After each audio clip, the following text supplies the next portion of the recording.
All right, what is up, guys? Let's talk today about Jay's quad training. And what am I here for? So everybody's doing these videos. What do I offer, if anything different? Definitively way better than everyone else, if you ask my mom.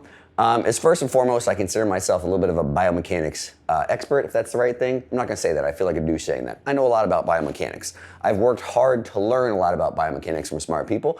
But most importantly, because there are people that are smarter than me at mechanics. There's like mechanical engineers and things like that. But if I feel like I have a gift, and I've been given a compliment, one of the few compliments I take is that basically I have a good eye for seeing it in the gym. And that's the whole point of these videos. If you're new here, I'm gonna draw on some stuff. And the whole point of me drawing on some stuff is really for you guys to see it in the gym as well too. Why do we care about biomechanics? Why do we care about physics? Because at the end of the day, no matter how much people want to get buried in studies and look at physiology and all that's important, training is force applied to the body. So I'm going to draw and discuss things that you really can't argue about, just really saying, hey, here's the force being applied from this, here's how it's impacting the trained joints, and hopefully help you guys see it a little bit better in the gym as well too.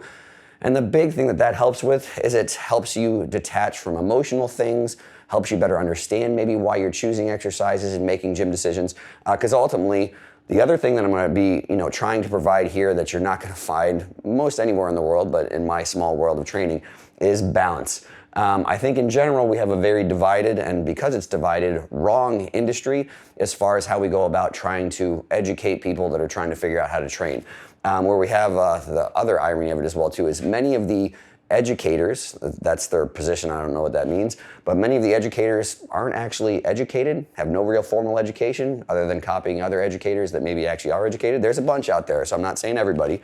And then we have a bunch of trainers or coaches, because they have in their bio, that haven't actually trained anyone in person. So we have educators that aren't educated and trainers that don't actually train people, trying to tell people how to train. So if I have something hopefully different to offer is I have more structured education than 99% of trainers out there, and I'm not bragging, just stating facts. And I've actually trained people in person my entire career. That's my job. For 20 years, I've been training humans in front of me, from normal clients, so I have a huge amount of experience with the average person, all the way up to Mr. and Miss Olympia, Olympia champs across all categories. And really what it's all about is balance. When people try and say it's definitively one way or the other, I can generally see where their limited experience and limited education makes them believe that, because if all you look at is studies, then you don't really know what this looks like in person. And if you talk too definitively about training things and all this education as well too, and you haven't actually trained people in person, I can also see where there's gaps there. So hopefully I will provide a little bit of a different area of expertise just based off of my unique experience. And what that looks like is we're going to review some of Jay's exercise selection. We're going to look through some of the mechanics, talk a little bit about training variables. And all of this thing more than anything is, I think, again, a huge problem with the industry is so many educators literally will fight like little children over the 1% of things they disagree upon. So instead of me just picking somebody that has a horrible training methodology and shooting fish in the barrel for your entertainment, saying, hey, the things that we all obviously know, this is bad, don't do this, don't swing around the gym like you just got weights attached to you while you're moving as fast as you can. I'm gonna say the things that we can learn from Jay, because despite his elite genetics, which you probably don't have watching this, he also did a ton of stuff right that you should learn from.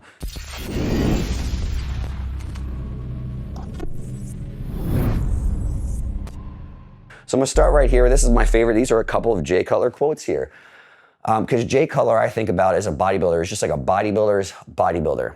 Meaning you read about his story from when he was like 15 through 18 to coming up as an amateur to just having all this talent, but he loves bodybuilding. He lived bodybuilding. He didn't, aside from his elite genetics, he really walked the walk and lived and actually did all the things you're supposed to do to make it to the highest level or take yourself as far as you can go. And a lot of people, because they look at him as this, epitome of just hardcore, awesome, he just stands for this whole, whatever the feeling is of bodybuilding, Jay embodies that. But then they'll impose a bunch of their beliefs upon Jay, which I don't think he's ever actually said. So a lot of people will say, oh, don't overcomplicate things, don't overthink things, just do what always works. And here's some Jay quotes that I find pretty interesting. He said, and this is a quote, I only wrote things down I heard come from his mouth. The most important thing a beginner can do is read. He was referencing that with pretty much all things training, specifically diet as well too. And he said when he started, he would read, he would literally go and spend hours in the library. Did I do that quote? Yeah, buried myself in books. Jay Cutler, get off of there. Jay Cutler buried himself in books. A meathead in books. How do those two things go hand in hand? I don't know how. I thought as soon as he would look in a book, he would just start to atrophy because you can't use your brain. So he said if you're a beginner, Read, and I don't think you need to get fixated on the read part, because when he said this, I don't think they had the internet. Just kidding. Jay's not that old. But when he was saying this, the whole point was, if you take that and you're, again, not just latching onto specific words, is educate yourself. There's nothing wrong with using your brain. You should use your brain. You should use it a lot. You should try and consume as much information from qualified individuals as you possibly can. And then he had this second part, which these two things can coexist, which is great. He said you can only learn by trial and error. So take as much information as you can, which I think gives you a good place to start, gives you some good guardrails, meaning if we're trying to learn what's the best way to do hypertrophy, to put on as much muscle as you can, almost no expert in the world would say, hey, do CrossFit. So I don't think you need to trial and error and do CrossFit for 10 years and say, hey, I'm not any bigger and I'm all injured. You can actually read and educate from some people that know what they're talking about and say, okay, so I'm not gonna start with CrossFit, that's a bad idea. Get your guardrails, but then trial and error. And he says right here, don't be afraid to try certain things. And also, just because it works for someone else doesn't mean it will work for you. So this is a huge part of it, is educate yourself, but then implement things as well too. Implement different things and try and kind of figure out what works, on your own a little bit as well too. So those are some big things. And let's look into some specifics of Jay's training. Again, Jay was training back when we only had VHS, I think maybe. So this is what it means. This is where the term grainy came from in bodybuilding. Someone will get that joke. I think it's funny. So again, pardon the video quality here, but we're gonna talk specifically, obviously, about his quad training. I think the main reason I wanted to pick quads is because Jay is one of those bodybuilders where he's honestly one of the most balanced bodybuilders and one of the most balanced Mr. Olympias I think we've ever had. If you literally go body part by body part, including things like calves, abs, arms, back. And again, he doesn't get enough credit for it. He had to have legs and back that would compete against Ronnie Coleman the whole time he was competing, which is no easy feat. So let's get in. Let's look at some quad training. And I've lost my ability. Oh, here we've got it. All right, so let's talk about this. So first I want to go over one of the most important things that I'll discuss after you guys already watched them a little bit, that we'll kind of hammer on in every single one of these. Let's see how well I can stop. If you guys are new here, I have a hard time stopping right on the right spot sometimes, but that's pretty good. That's actually perfect. So here's one thing we're going to talk about a lot.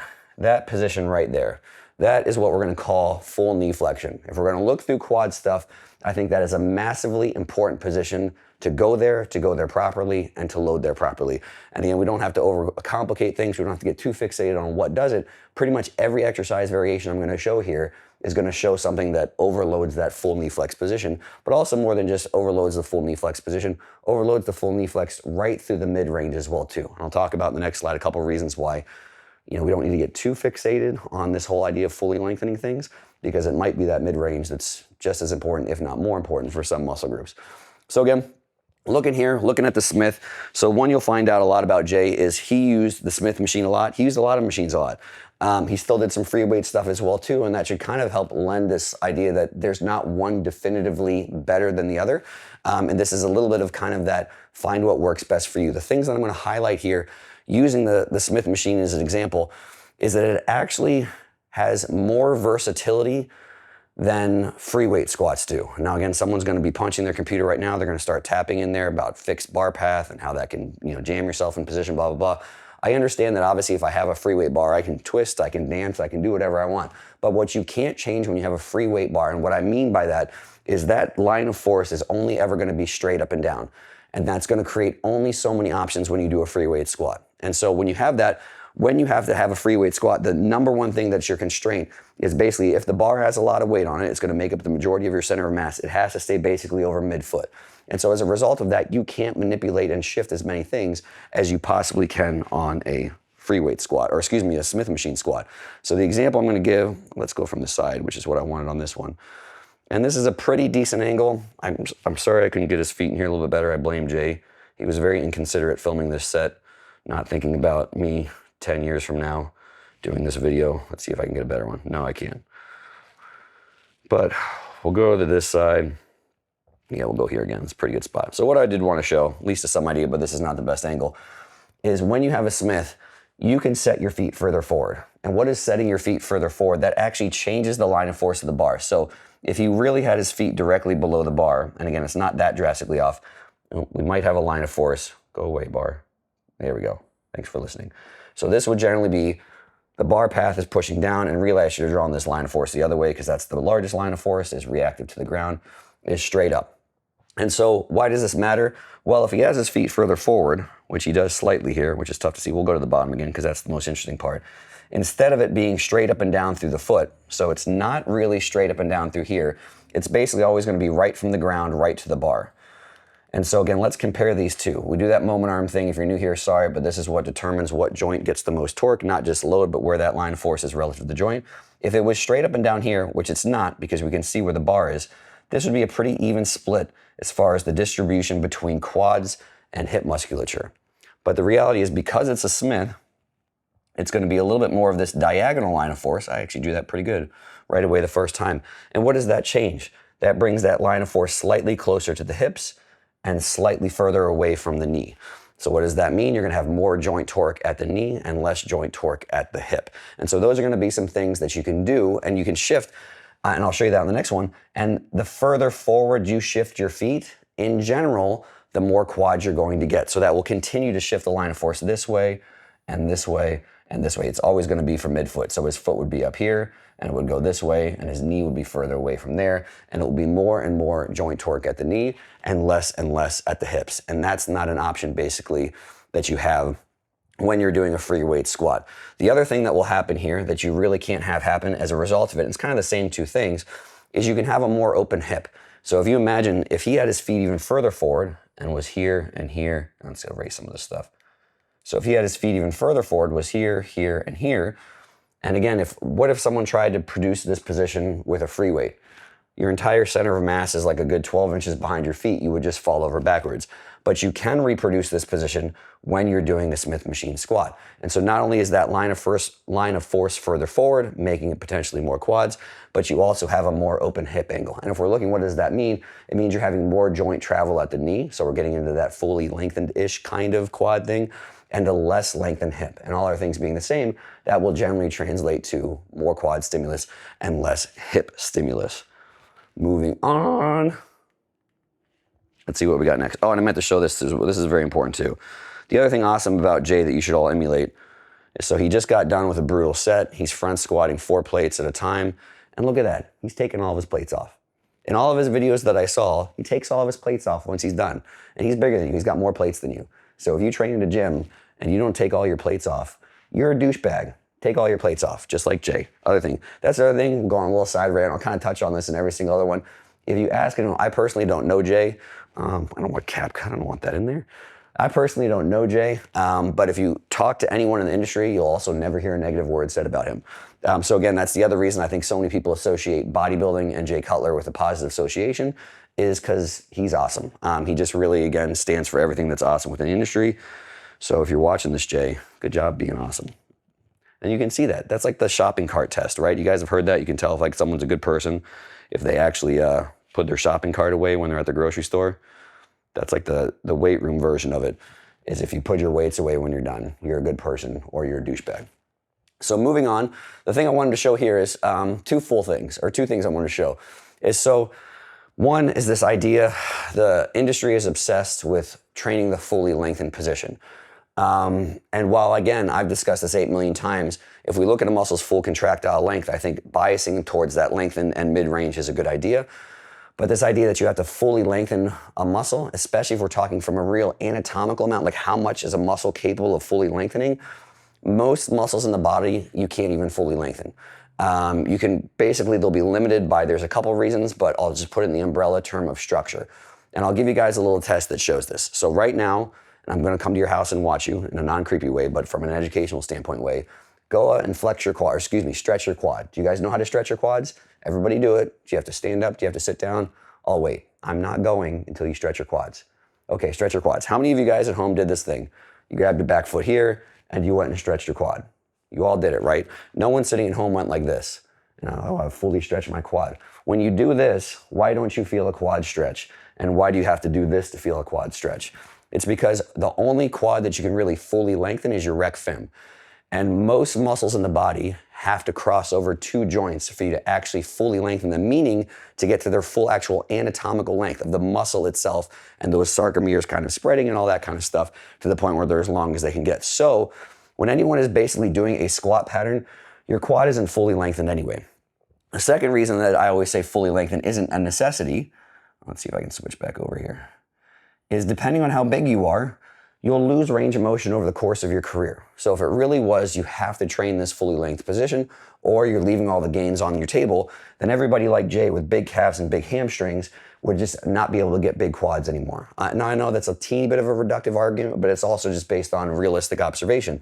Is what is fully lengthened, or excuse me, a fully flexed knee?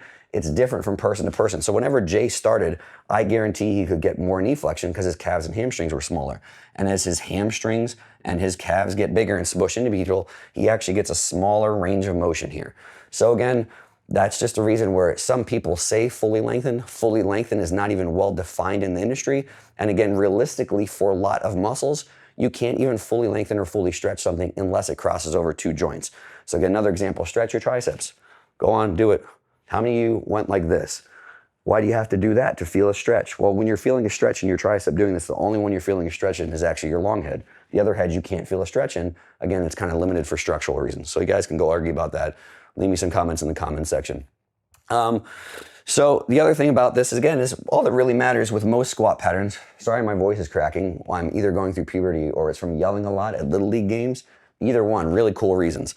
But when we're going through a squat pattern, that for all those reasons I just said, that's why you could really make an argument the mid-range might be slightly more important. So if we're actually looking at his knee angle here, a squat pattern is going to train from whatever he's got, as much length as he's got limited by the joint, and it really overloads as he comes to the top and this knee opens more, and we look where that bar path is relative to the knee joint. The knee joint is very far away from the bottom, right through up the mid-range, so there's a lot of joint torque through the mid and lengthen range.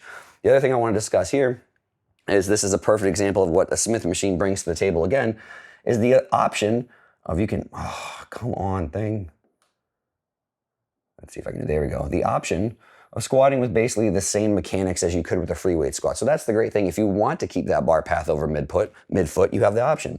And so we'll see here, what has he done with this? Now again, obviously this isn't perfectly from the side, so it's not great to scale, but you can tell compared to the other squat pattern, he's got those hips a lot farther back. He has the bar pretty much right over midfoot. So if you want to do something more quad dominant, putting your feet further forward, you have the option in Smith. If you want to have more of a traditional back squat like Jay has here, where you're getting a ton of knee flexion and a ton of hip flexion, let's get that off there. We can always see, if you compare back to the first video, you can see how much more closed that is.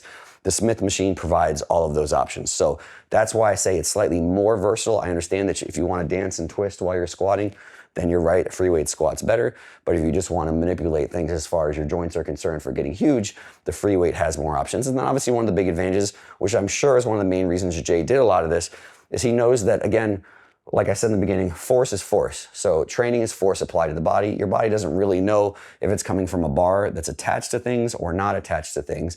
And for a lot of people, having the advantage of stability makes it easier to focus. And again, there's this whole argument, which I mostly agree with, that more stable things are in general better for hypertrophy, although it's not a rule like some people have turned it into. And there's also a safety component. I'm a big fan of using these things right here, like putting the safety racks in.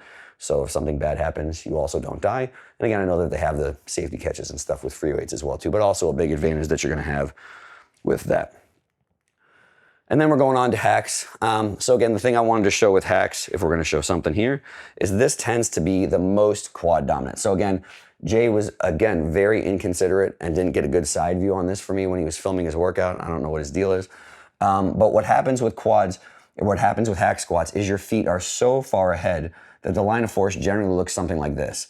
It's gonna be basically somewhere between your foot contact on the platform and wherever you're pushing the most into that pad. So if you're pushing mostly up into the shoulder pads, it's gonna be a little bit more like a kind of like a normal, just kind of slightly quad dominant one. If you're pushing even harder, it shifts the line of force more this way. And the reality is that line of force as you only go down just keeps basically getting further and further from the knee, and it stays the same distance apart from the hip. And so all that means, that's the nerd reason why the hack squat is gonna be so much quads compared to other things. The other thing I wanted to point out here, just aside from Jay generally being awesome, is so again, this position again, which I think I highlighted on the other one. Let's see if I can get it here. Jay spends a lot of time in this position. So he does it for every single squat pattern, even though he uses a ton of weight, which you'll see in a minute here, just an absolutely absurd amount of weight. He also never shortchanges himself as far as hitting that full knee flexion position. And then the only other thing I want to touch on here as well too is why some people absolutely hate hack squats and suck at them. is because the only issue you're really gonna have here is because the knee travels forward the whole time, that is the number one limiting thing. So if you ever have gotten on a hack squat and when you do them, it feels uncomfortable, like your feet are always moving around, you can never find a spot that feels good, or both, it feels like complete crap on your knees, odds are you either have somewhat relatively limited ankle mobility, and that can be exacerbated by depending on the type of hack squat you've got. I wonder if I've got a better side view of this hack. I do not. And so all I mean by that is this is actually a pretty darn good hack. If I recognize my hacks, and I do fairly well, this is going to be the Icarian. And it's not the Icarian Precore, because the Icarian Precore has the locks up here. The Icarian has the locks down here, which you'll see through that fuzzy in the future. But this is actually a very nice hack as far as the angle of the sled relative to the angle of the foot platform. And all other things being said, if you have a hack squat, and we have one like this, and this is pretty dramatic, and we have one like this, basically the more open, so this one's supposed to be more open and this one's supposed to be more closed. The more open it is, the more forgiving it's going to be on your ankles. The more closed it is, the less forgiving it's going to be. And so you'll have, I've literally know by brand, the Icarian Precore is slightly more open than compared to maybe like the old school Cybex. So if your knees hurt, look at which one that you have. And a lot of new companies have started to figure out, hey, let's just make this adjustable. So you can actually open it or close it depending on your goals. But if you've done hacks and they feel bad to you, they don't feel comfortable to you, and this can be exacerbated, of course, by, I think I've said exacerbated like 3 or 4 times, word of the day. By your femur length as well too. So it should make sense that Jay's got some relatively short femurs. If you're a long femur McGee, as you're going down more and more and more, this knee's gonna have to travel more and more further forward. So if you have long femurs, poor ankle mobility, or a combination of both, hacks will not be your friends. Find a hack that's more open, or find a hack that you can adjust that bottom more, or just don't do hacks. Do something like the Smith. Creates a lot more options. And lastly, coming in here, let's see what we got. We've got the leg press, and surprise, surprise, what position do we find Jay in again? I got better quality on this one too. Oh yeah, look at that. I'm the only one that finds this very beautiful. Yes, Jay, I find that beautiful. I don't find Jay's legs beautiful, although they are as well too. I find this angle beautiful. I'm the only one that looks at this angle and says, it makes me feel all warm and fuzzy. And this is a ridiculous thing to be doing on the leg press as well too. So one, looking at what Jay does well that you guys should do well too. Get to this position, train it, load it, and do it often. The majority of your quad work, in my opinion, should be spent from that length and through the mid-range.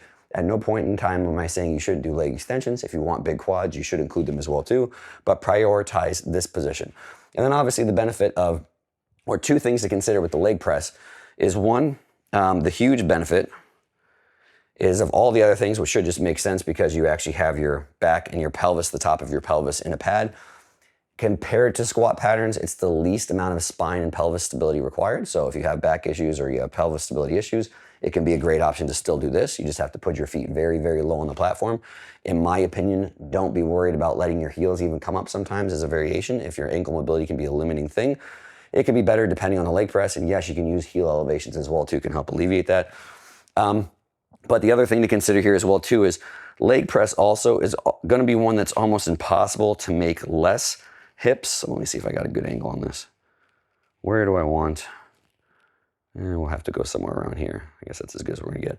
So the problem is this is the start of the range of motion, if problem is the right word, which it's probably not. This is the start of the range of motion. So think about where your hips start in most squat variations. Completely open. Let's just call this a 180-degree angle, right? Completely flat. Where do your hips start? If we're just looking, I know this is his spine, but just so we can kind of get an idea of this is where his pelvis is down here. Where do your hips start? In a leg press, you start closed. That's what I mean. I think I have that written over here. Closed. I'm going to circle it just so I have something to do over here with my pen. They start more closed. So as you go into the bottom, you already start significantly hip flex. You're at kind of that mid-range of hip stuff. And as you go down to the bottom, they completely close. Let's get it out of there. So that's not a good or a bad thing. That is just an is what it is thing. You will always have a ton of hip stimulus on a leg press as well too, which again can be a great option, going through puberty some more, which can be a great option for one, getting a ton of hip stimulus and a ton of quad stimulus, but can also be a consideration if you're trying to limit hip stimulus for some reason as well too. It's going to be fairly unavoidable here. So if you guys want massive quads like Jay Cutler, do all the stuff that I recommended here. Use your brain, get the full knee flexion, have some glorious golden locks flowing, and put all your weights away. Don't be a douchebag. Good talk, guys. See you out there. After watching my content, have you ever thought to yourself, man, I like how Joe went to school for this, has more formal education than 99% of other coaches, with over 20 years and 20,000 hours experience training clients in person. How he's managed training departments for several companies and helped develop literally thousands of trainers, as well as the fact that he's won 2 overall bodybuilding titles, competed at the national level, and has trained everyone from clients in their 90s all the way up to Mr. and Miss Olympia. And then you're all like, dang, I wish I had Joe's brain. And not in a creepy way, like in a jar on your mantle, but maybe just in your pocket to reference, maybe occasionally gently stroke and pet, and to help guide your gains when in the gym. Well, my friend, you are in luck. My app is essentially just that, my hypertrophy brain right in your pocket at your fingertips, packed with over 25 full programs tailored to every level and goal, the ability to create your own programs, logbook and track your progress, and a diet builder that generates and adjusts custom macros, as well as allows you to track your food and meals. It also has hundreds of hours of educational content and one-on-one support in the forums where you can get custom audio replies from myself and my coaches, and literally so much more. Best of all, you can try all it has to offer risk-free for 7 days. Click the link in the description down below and let the brain and physique gains begin.